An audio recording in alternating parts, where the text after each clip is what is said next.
به حال دیگه همیشه میدونید دیگه توی برنامه‌های این چنینی یک سری اتفاقات ناخواسته میفته. تلاش ما بر این هست که بتونیم فرصتی رو که از دست رفته انشالله جبران کنیم. برنامه هایی که در پیش خواهیم داشت، در ابتدا چهارمین بخش از سخنان آقای کرمونا رو خواهیم شنید و بعد با یک دیباچه و آغاز پنلی که به پیشواز کارگاه اول خواهد رفت در خدمت شما هستیم. امیدوارم که در نیم ساعت چهارمین بخش رو آقای کرمونا در واقع خدمتشون باشیم و جمع کنن که انشالله به سرعت پنل با حضور اساتید رو انشالله داشته باشیم و بعد به سراغ اولین کارگاه خواهیم رفت. من خواهش میکنم مجددا آقای کرمونا رو تشویق بفرمایید که بخش چهارم رو شروع کنن.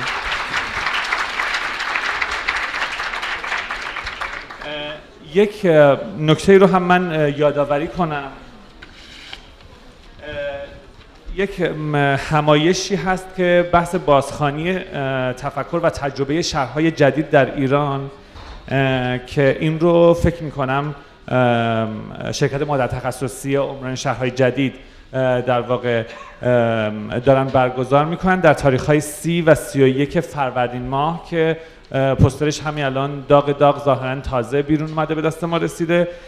این رو از این فرصت ما استفاده کردیم که هم در واقع به دوستان اطلاع رسانی کنیم. اگر هم سوالات بیشتری در خصوص این داشتین احتمالاً از طریق حالا سایت ها و تلگرام یا شبکه‌های اجتماعی به اطلاع شما خواهد رسید. اما در این حال اگر خواستین دوستان از عمران شهرهای جدید هم هستن، میتونید سوالی داشتین در این خصوص خدمتون باشیم.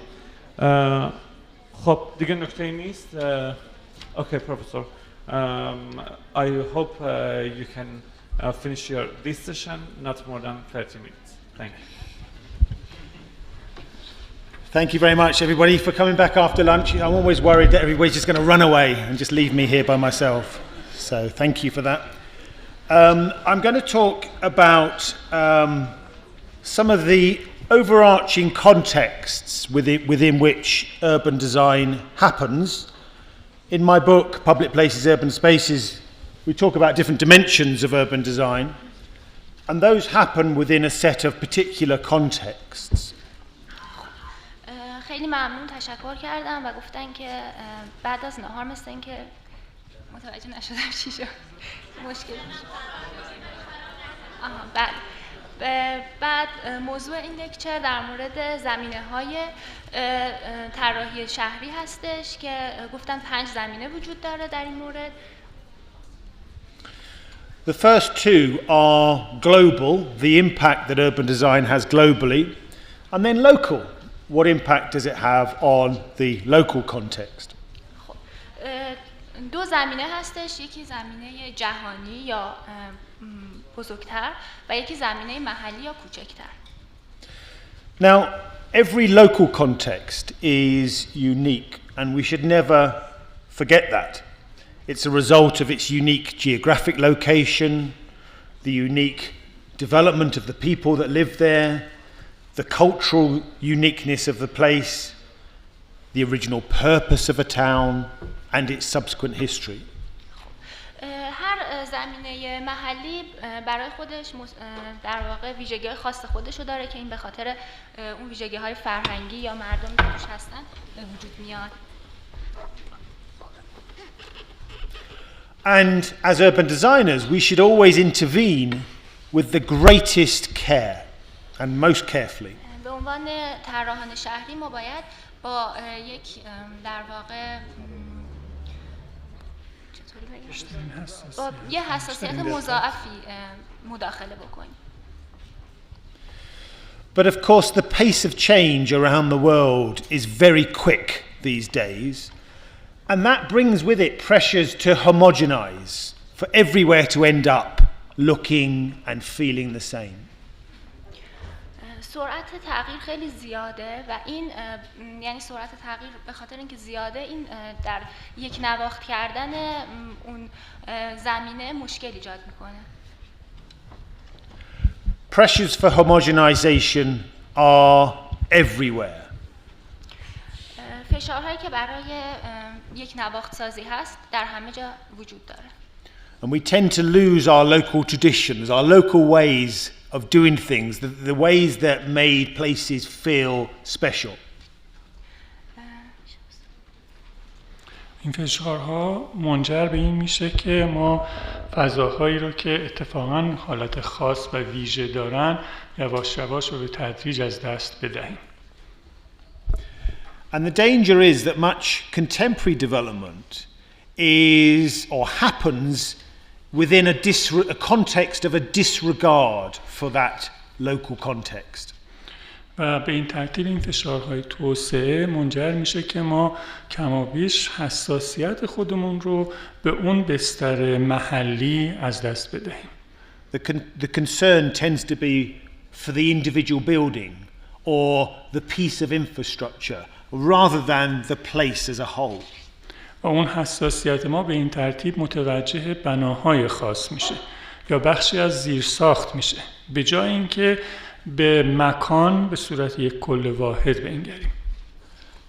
So often there's little regard for history or the history tends to be sanitized. پس اون وقت حساسیت ما و نگاه ما به تاریخ کمتر میشه یا رنگ میبازه. به این ترتیب گویی که میراث و تاریخ به نوعی ضدعفونی میشه. Sometimes the pressure is to make a quick buck, to make a little bit of money fast and not worry too much about what our impact is. یه وقت هم حساسیت ما اینه که زودتر پولی به جیب بزنیم و بدون اینکه دقتی در مورد کیفیت بکنیم منافع اقتصادی طرحمونه که برای ما مهم میشه. As we see in some recent buildings in London. مثلا در این ساختمان هایی که جدیداً در شهر لندن ساخته شده نمونه های از این تمایل رو شما ملاحظه میکنیم. George Bernard Shaw said that the reasonable man adapts to the world. The unreasonable man persists in trying to adapt the world to himself. Therefore, progress depends on the unreasonable man. جورج برنارد شا که معروف حضورتون هست میگه که خردمند خودش رو به جهان وفق میده. آدم بیخرد سعی میکنه جهان رو به خودش وفق بده. برای همینه که پیشرفت توسط آدمای غیر خردمنده که اتفاق میفته.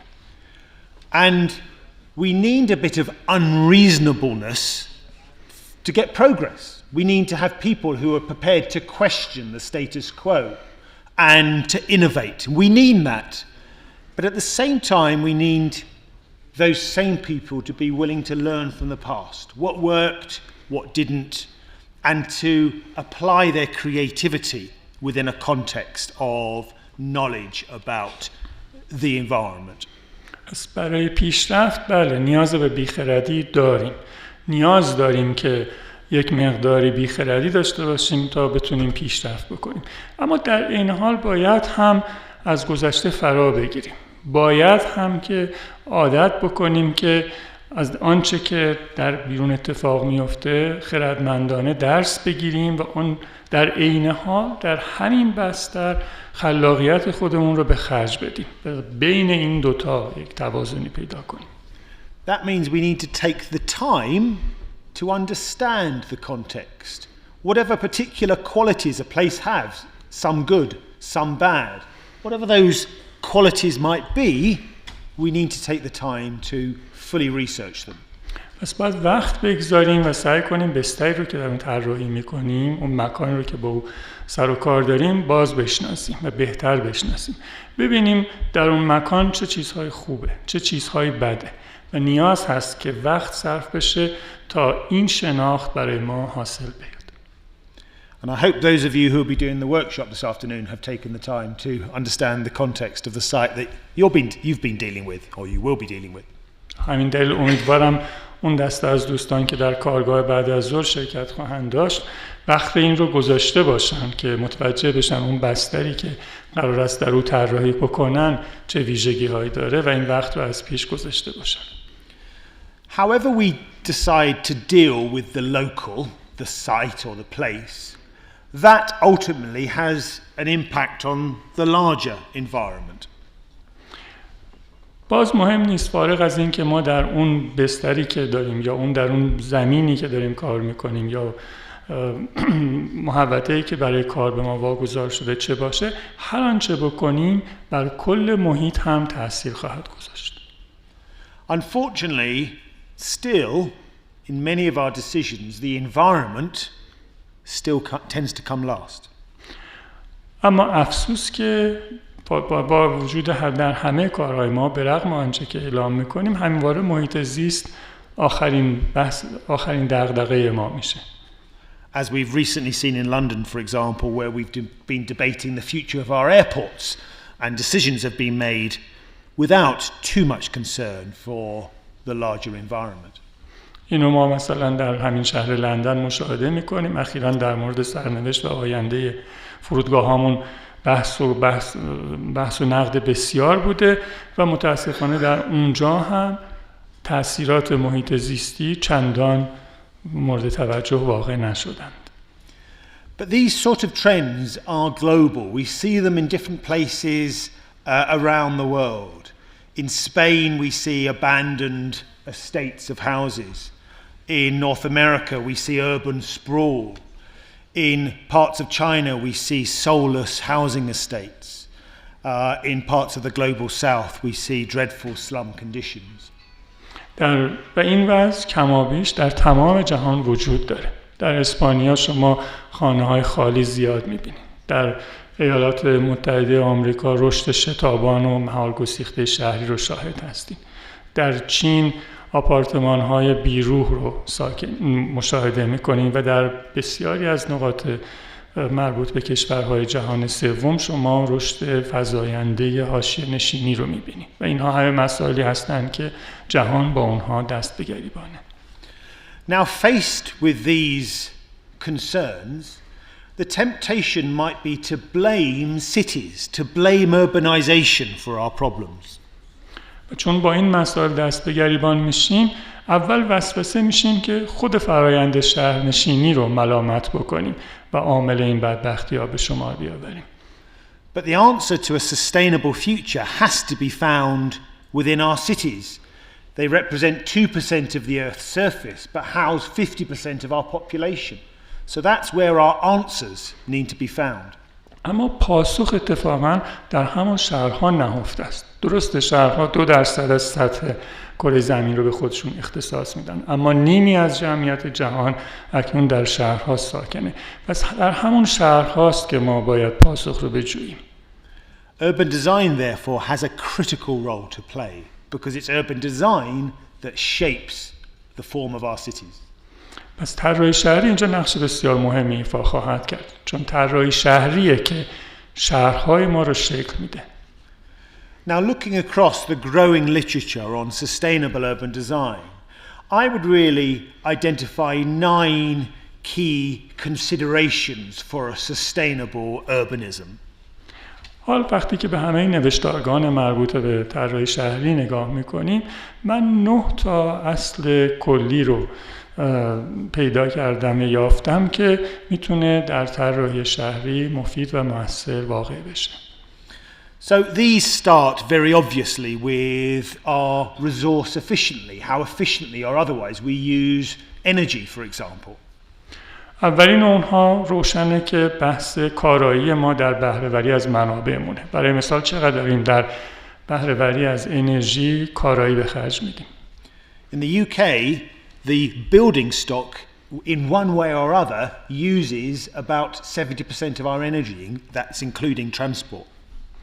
در انگلستان برای مثال موجودی مسکن یه چیزی حدود 70% انرژی کشور رو مصرف میکنه. حالا و این البته شامل انرژی مصرفی در خانگی هست به اضافه حمل و نقل مربوط به آمد و شد مسکونی. And only about 20% of our energy is generated through renewable sources. ولی تنها 20% اون از منابع تجدیدپذیر تامین میشه.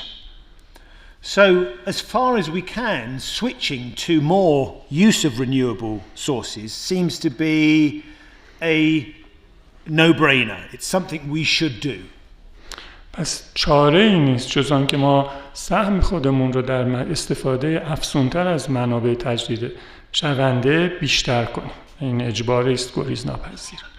And a lot of that 20% of renewable sources is down to local generation of energy resources, both active and passive use of technologies. اون 20% هم بخش زیادیش مربوط است به تولید انرژی در سطح محلی، حالا چه با سیستم‌های فعال باشه و چه با سامانه‌های غیر فعال تولید انرژی‌های تجدید شونده. And it's not just energy, it's water as well. Even in a relatively wet country such as my own, parts of the country have a lot of stress in terms of water provision. این فقط بحث انرژی نیست، بحث آب هم هست. حتی در کشور مرطوبی مثل کشور خود من هم نقاطی هستند که از نظر آب در وضعیت تحت تنشی به سر میبرند و باید در این زمینه چاره‌های اندیشید. So we need to think about how we can incorporate sustainable urban drainage and recycling facilities into our urban developments. پس ما باید اونجا هم به این فکر بکنیم که چگونه آب رو در واقع بازیافت بکنیم، سیستم‌های به اصطلاح بازیافت زهکشی پایدار پیدا کنیم که در اونها بتونیم از آب رو دوباره مورد استحصال قرار بدیم. Now sometimes this has been referred to, or I've referred to it in papers as a technological tyranny. این رو بعضی ها از جمله خود من مخصوصا در مقالات خودم استبداد فناوری نام دادم. Because if you look at well-known developments like the Masdar development, so-called sustainable developments, they rely almost 100% on the technology that they are using to create or to save the energy resources. اگه شما مثلا به مزدا نگاه بکنید برای مثال، اونها 100% تقریبا برای بهره‌وری پایدار از منابع انرژیشون به فناوری صرف متکی هستند. But the technology can only deliver part of what we need to do. This is a supermarket just down the road from where I live in London, and it was opened a few years ago, and they called it a sustainable supermarket because it had a couple of wind turbines, which generate very little electricity, and now the supermarket's been demolished. So not really very sustainable. اما فناوری تنها بخشی از راه حل مسئله در اختیار ما میگذارد. برای مثال همین مجموعه تجاری که چند بلوک پایینتر از محل زندگی من احداث شده بود و زمانی که اون رو ساخته بودن اون رو مجموعه مسکونی پایدار نامیده بودن، به خاطر اینکه تعدادی کرکره نمیدونم خورشیدی و اینها داشت که انرژی تولید میکرد، این رو گفته بودن مجموعه نمیدونم تجاری پایدار از این حرفا. الان دارن خرابش میکنن و ویرانش میکنن، چون این ابزارهای این چنینی در اون حد که نیاز این ساختمان بوده یا مورد نظر بوده نمیتونست انرژی کافی رو تامین بکنه و تولید بکنه. And we have to be careful not to be seduced by new technologies, as if they are always going to be the answer to our problems. You read a lot about driverless cars and how those are going to solve all of our problems of congestion and the use of energy in cities. The reality is they may make a marginal difference, but only marginal. پس نباید فریب فناوری رو از این نظر بخوریم. ما خیلی از این صحبت‌ها در مورد پیشرفت فناوری و حل مسائل توسط فناوری میشنویم. ما میگن اتومبیل‌ها یا خودروهای بدون راننده خواهد اومد و اینها مسئله در واقع ترافیک و ازدحام و اینها رو حل خواهد کرد. اما تأثیر اینها اندکه و به همین دلیل هم باید توجه داشته باشیم. راه حل‌هایی که از خود فناوری به دست میاد تأثیرشون اندکه. The second issue is pollution reduction. not only do we need to think about the inputs into the urban system, we also need to think about the outputs, the pollution that cities create. نکته بعدی بحث کاهش آلودگی است. ما فقط نباید به این فکر بکنیم که ورودی‌های یا داده‌های این سامانه شهری ما چی هستند. باید فکر خروجی‌ها یا ستانده‌های این سامانه شهری رو هم بکنیم. And as long ago as the 1960s, Ian McHarg and others were talking about seeing cities as live ecosystems that we needed to nurture. حتی از دهه 1960 کسانی مثل یان مک‌هارگ و امثال هم بودن که شروع کردن به شهر به چشم یک زیست بوم زنده نگریستن. London, which is a relatively clean city globally, is still a city of unacceptable levels of pollution. همین شهر لندن که در سطح جهان رو کم و بیش شهری پاک به شمار می آورن، خودش سطوح غیر قابل قبولی از آلودگی رو داره. In 2008, the London government predicted that there were 4,000 premature deaths because of pollution, mostly caused by traffic.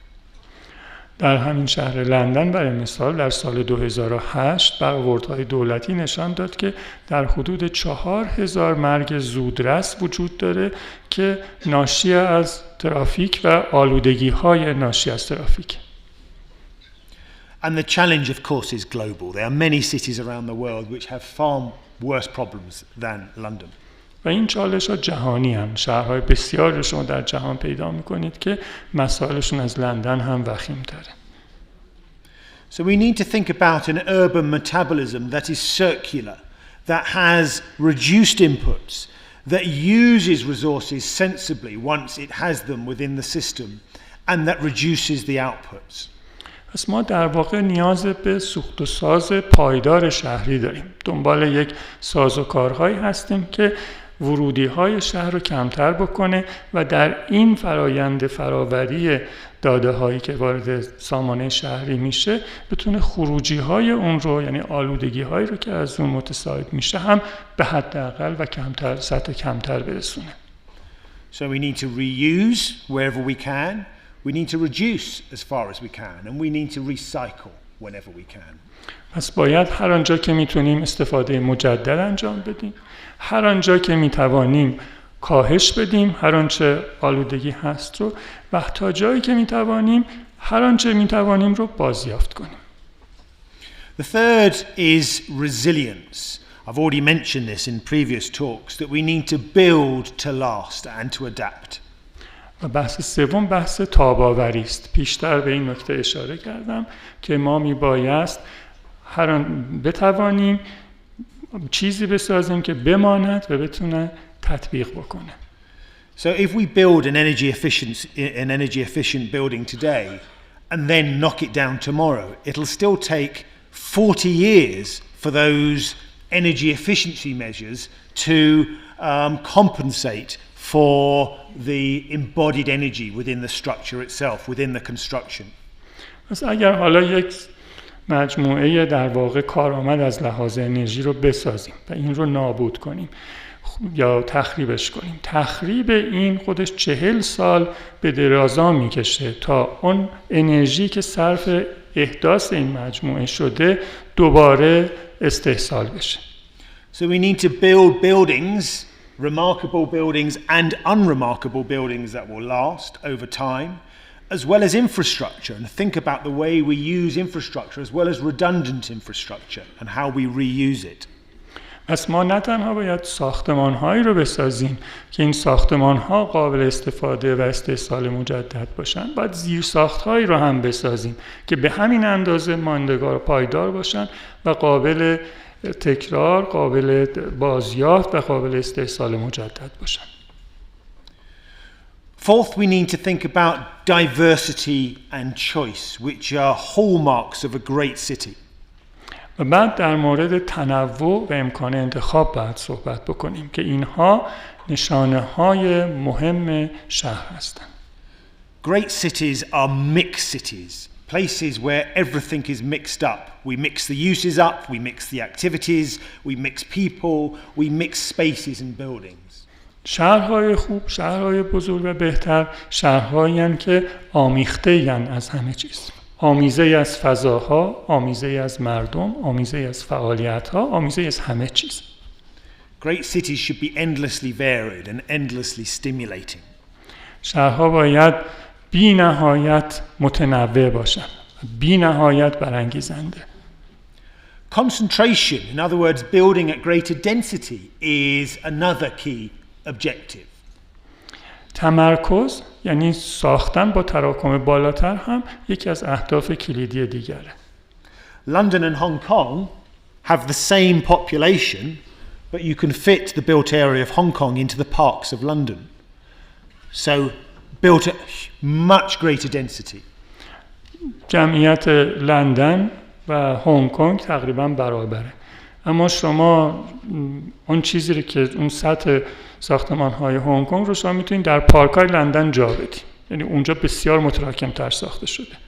Now building at those sort of very high levels of density often has quite negative permutations, particularly in many Western countries.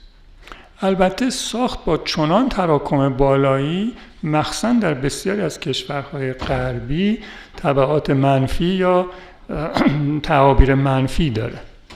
And people tend to say that they don't want to live in such dense places. They want to live in lower densities. مردم میگن که علاقه به زندگی در چنان فضاهای پرتراکم و شلوغی ندارن و ترجیح میدن در فضاهای زندگی بکنن که تراکم کمتری دارن. In the UK, when you talk to people about dense urban living, they associate it with places like these, post-war housing estates, which in fact are not very high density at all. در اروپا اتفاقا وقتی شما در مورد زندگی در مکانهای پرتراکم صحبت میکنیم بیشتر در باره این جور ابنیه فکر میکنن، ابنیه‌ای که بعد از جنگ جهانی دوم مجموعه مسکونی که اون زمان به این شکل ساخته شدن. اتفاقا وقتی به اونها نگاه میکنیم چندان هم تراکمشون بالا نیست. In fact, the highest density part of London is Chelsea, which is also the most expensive part of London. And it's a completely traditional part of London with traditional streets and terraced buildings.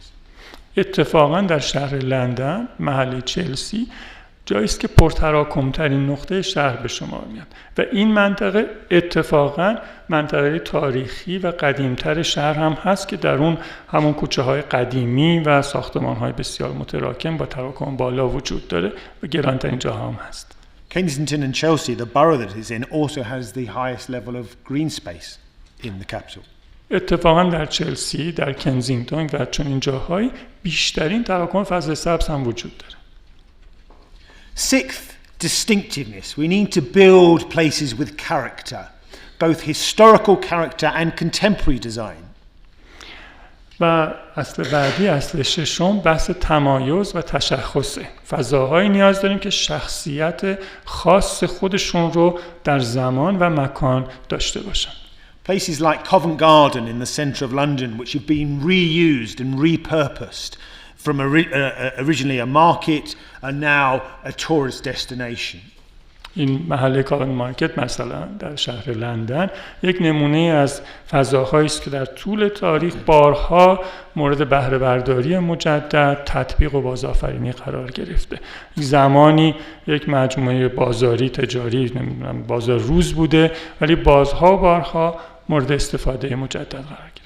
And there's no reason why contemporary design in the urban form, in its public spaces, in its landscape and buildings shouldn't be just as full of character. دلیلی هم وجود نداره که طرح‌های مدرن ما امروز دارای هویت و تشخص و شخصیت خاص خودشون نباشن.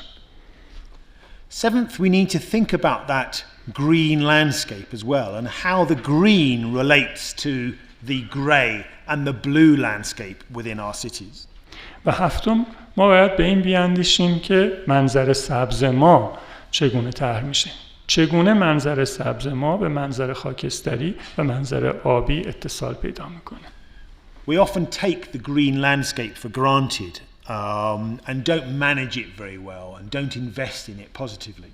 معمولا میگیم منظر سبز که خودش هست و کمتر در مورد نگهداری از او و بهره برداری درست از او سرمایه گذاری میکنیم.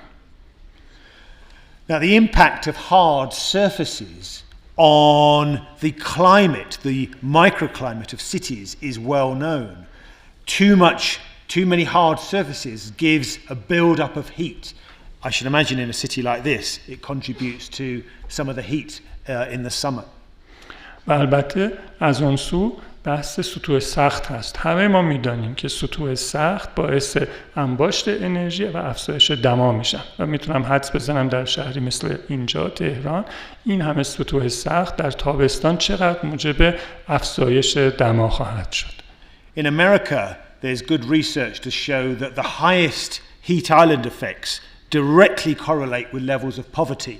So if you are poor, you're more likely to live in a place with very high problems with heat island effects.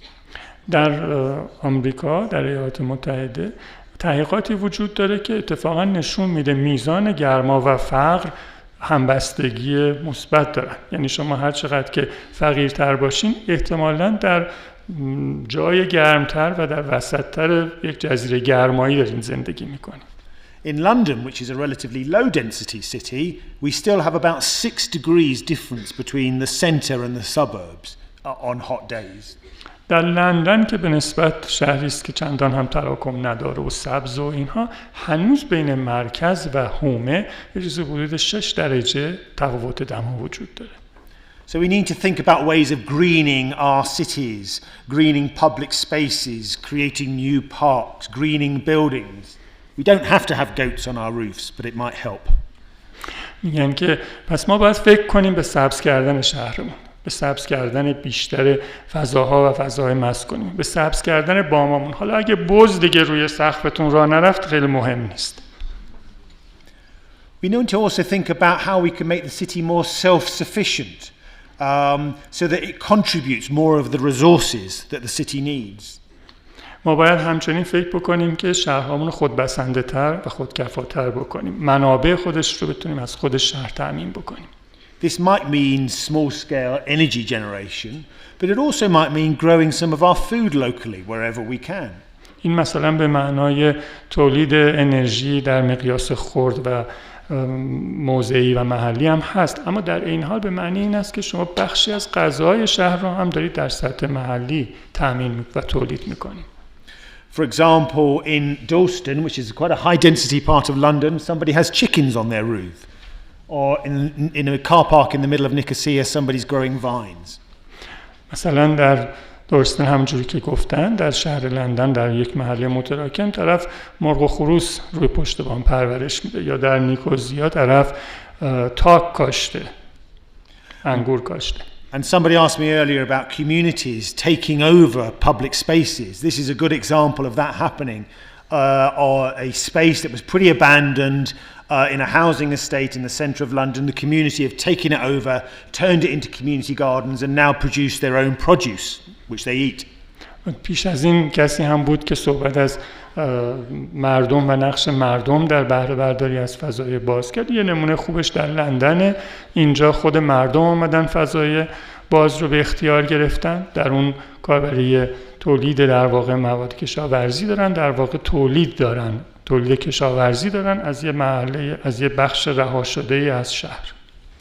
And in a more dramatic way we can think about contemporary models of green environments and self-sustaining environments that we can build into our cities in the future.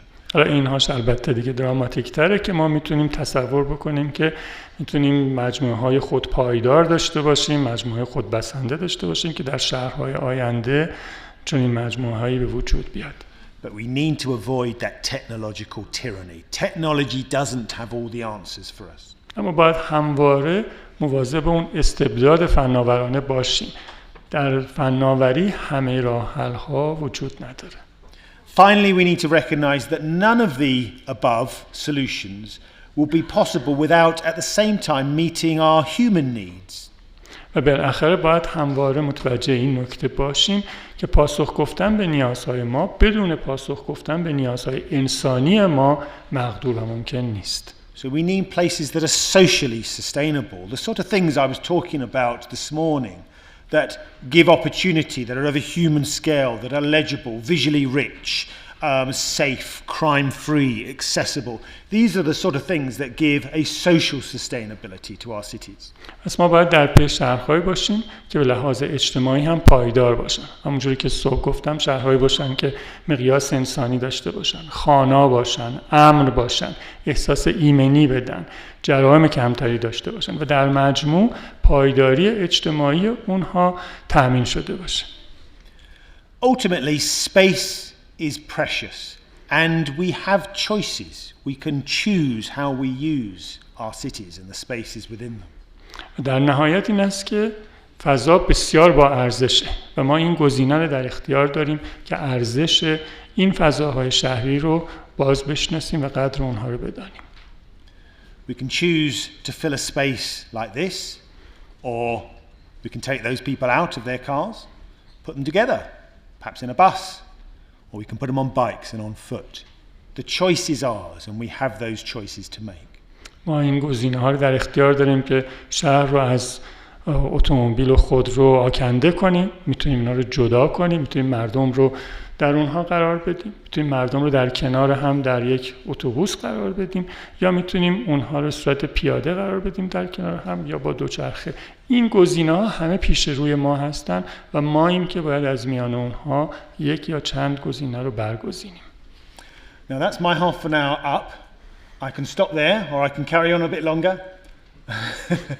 خب این نیم ساعت ما تموم شد. نیم ساعت ما تموم شد. حالا میتونیم اینجا توقف بکنم، میتونم ادامه بدم، میتونم اصلا تا ابد هم همینجوری حرف بزنم.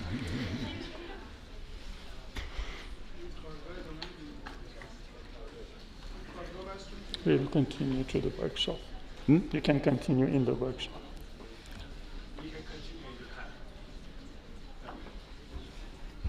That's it then, folks. خیلی متشکرم.